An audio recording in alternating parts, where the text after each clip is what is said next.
बंदूक से निकली गोली और जुबान से निकली बोली वापस नहीं आती। माफी लाख मांग ली जाए, बोल तेरे साथ क्या सुलूक किया जाए। देखिए मनीष जी, ये कहने में कोई गुरेज नहीं है कि जो कुछ चल रहा था वहाँ जो कुछ दिखाई दे रहा है वो निहायत घटिया और जितनी इसकी निंदा की जाए कम है। कांग्रेस पार्टी को भी इस पर संज्ञान लेना चाहिए। और बात केवल किसी पार्टी की नहीं है। यदि किसी पार्टी की बात होती तो केवल और केवल विधायक महोदय पर कार्रवाई करके बात खत्म कर दी जाती। लेकिन जहाँ ये सब कुछ चल रहा था वहाँ जो स्पीकर महोदय थे, जरा उनके चेहरे पर भी एक नज़र डाल दिया जाए। फर्ज बनता था कि वो कड़ा एक्शन लेते, वो उनको भी सजा देते, एक मैसेज देते, लेकिन उनको मजा आ रहा था।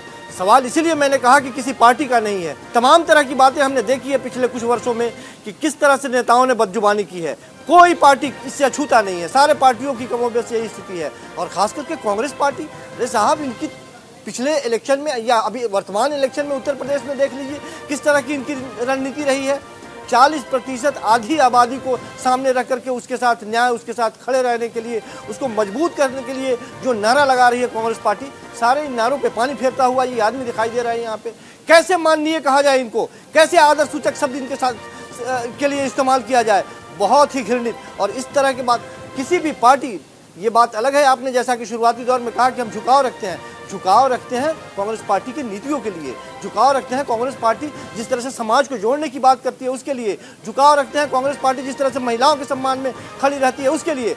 लेकिन ये जो सामने दृश्य दिखाई दिया, बेहद शर्मनाक, बेहद शर्मनाक। भारतीय जनता पार्टी को छोड़ती हुई कांग्रेस पार्टी आज के डेट में यदि कुछ कार्रवाई नहीं करती है तो आगे जाती हुई दिखाई देगी। मैं भारतीय जनता पार्टी के नाम इसलिए ले रहा हूं क्योंकि भारतीय जनता पार्टी में बड़ी लंबी फेहरिस्त है ऐसे लोगों की, वो भी इससे अछूती नहीं है। जब आप लिस्ट निकाल के देखेंगे तो आपको पता चलेगा कि कैसे कैसे लोग उसमें भरे पड़े हैं। तिरंगा यात्रा तक निकालने वाले भारतीय जनता पार्टी में ऐसे अपराधियों के लिए लोग भरे पड़े हैं। तो ये किसी पार्टी की बात नहीं है, ये सोच की बात है। उस सोच पे कुठाराघात करने की जरूरत है।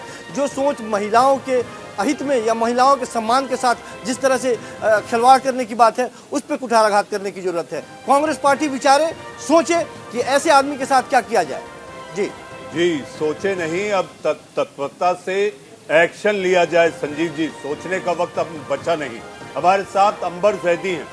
अंबर, एक कहावत है, जुबान ही है जो महफिल में बिठाती है और ये जुबान ही है जो महफिल से हटाती है, बाहर निकालती है।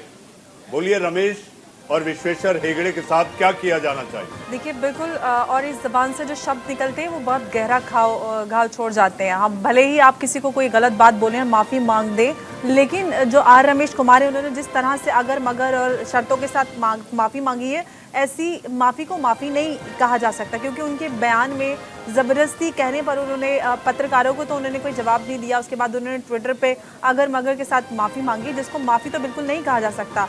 लेकिन एक बात यहाँ पे ये दर्शाती है कि आप विधानसभा में, सदन में बैठकर इस तरीके की अभद्र भाषा का इस्तेमाल महिलाओं के लिए करते हैं। वो माननीय करते हैं जिनसे आप महिलाओं की सुरक्षा के कानून बनाने की उम्मीद करते हैं, जहाँ पर महिलाओं की सुरक्षा की बातें होनी चाहिए, जहाँ से महिलाओं की सुरक्षा के लिए कानून बनने चाहिए। और 16 दिसंबर वो दिन जब निर्भया के साथ एक जघन्य अपराध हुआ था, ऐसे दिन विधानसभा से अगर उन मान्यों के द्वारा, मैं तो ऐसे लोगों को मान्य बिल्कुल नहीं मानती, अगर वहाँ से ऐसी बातें होती हैं और सदन में बैठे हर इंसान ठहाके लगाता है और स्पीकर महोदय भी उसको हंसते हैं, चाहे कोई भी किसी पार्टी का हो। यहाँ पे बात पार्टी की नहीं है, अगर बात महिला के सम्मान की होती है और कोई भी पार्टी ऐसे नेताओं को रखती है, तो मैं ऐसे पार्टी से या ऐसे लीडर से महिलाओं की सुरक्षा की कोई उम्मीद नहीं कर सकती। वो पार्टी जो खासकर लड़की हूँ लड़ सकती हूँ का नारा देती है और 40% महिलाओं को टिकट देने की बात करती है। यूपी में 403 सीट्स हैं और उसकी 40% होती हैं 160 सीट। उन 160 सीटों पर किन महिलाओं को लाने की बात करते हैं? अगर आप महिलाओं के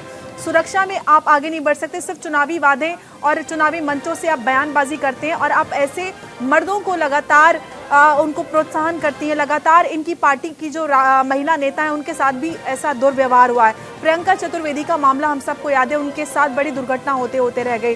नगमा के साथ क्या हुआ हम सब जानते हैं कि मेरठ में उनके साथ एक बड़ा हादसा हुआ था। लेकिन कोई कार्यवाही कांग्रेस ऐसे अभद्र लोगों के साथ जो इतनी बुरी मानसिकता रखते हैं महिलाओं के साथ कोई नहीं करती, बल्कि मजबूरी में वो महिला नेता ही कांग्रेस का दरवाजा छोड़कर कहीं और चली जाती हैं। तो ये मानसिकता दर्शाता है कि कौन पार्टी सिर्फ और सिर्फ महिलाओं के सुरक्षा और महिलाओं के अधिकारों की बात करके सिर्फ चुनावों में या बड़े बड़े मीठी बातें करते हैं, लेकिन वाकई में धरातल पे उनकी महिलाओं के प्रति सुरक्षा या कानून में बदलाव लाने की या मानसिकता में बदलाव लाने की उनकी कोई ऐसी नियत नजर नहीं आती। अगर साफ नियत है तो आर रमेश कुमार जैसे लोगों को इमीडिएट इफेक्ट के साथ सैक कर देना चाहिए। अदरवाइज आप ऐसे लोगों से 40% महिलाओं को टिकट की या फिर आप लड़की हूँ लड़ सकती हूँ कि नारे बिल्कुल झूठे नजर आते हैं। जी, झूठे नजर आते हैं, खोटे नजर आते हैं। हमारे साथ प्राची अधिकारी हैं।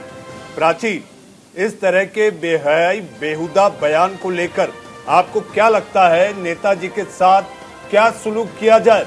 महिलाओं को अधिकार देने की बात करने वाले नेताओं की सोच में अगर इतनी गिरावट है तो अधिकार कैसे मिले?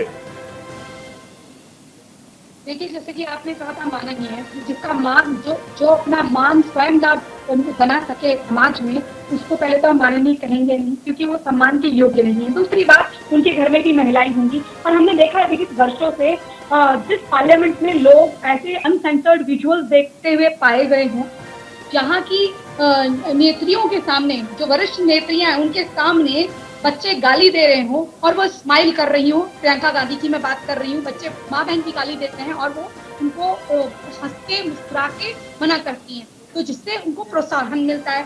उसके बाद भूमिगत तौर पे हम देखें तो कोई कार्रवाई नहीं होती, ना इन नेताओं को कुछ ऐसी शक्ति बरत के वहाँ सदन से निकाला जाता है, चाहे पार्लियामेंट हो चाहे कुछ। अगर आप इनकी क्वालिफिकेशन देखें इन नेताओं की, तो ज्यादातर ये ऐसे आर्थिक बैकग्राउंड से ही आते हैं, क्योंकि जो आपका अपराध बोध मानसिकता है ना, वो मानसिकता कभी चेंज ही नहीं हो सकती। जहां पर ये कहा जाए लड़के हैं, लड़कों से गलती हो जाती है रेप को लेकर। आप ये देख रहे हैं कि बलात्कार को लेकर ये इस तरह की बात कहना, बेहूदगी भरी बात कहना, ये स्वयं एक औरत से आए हुए व्यक्ति हैं। ऐसा तो है नहीं कि दुनिया में कोई भी व्यक्ति है, महिला है, वो औरत से ही जनी हुई है। लेकिन इस तरह की बात अगर कोई व्यक्ति कर रहा है तो ये खेद का विषय है कि वो उस जगह, वो संस्थान पे है कैसे।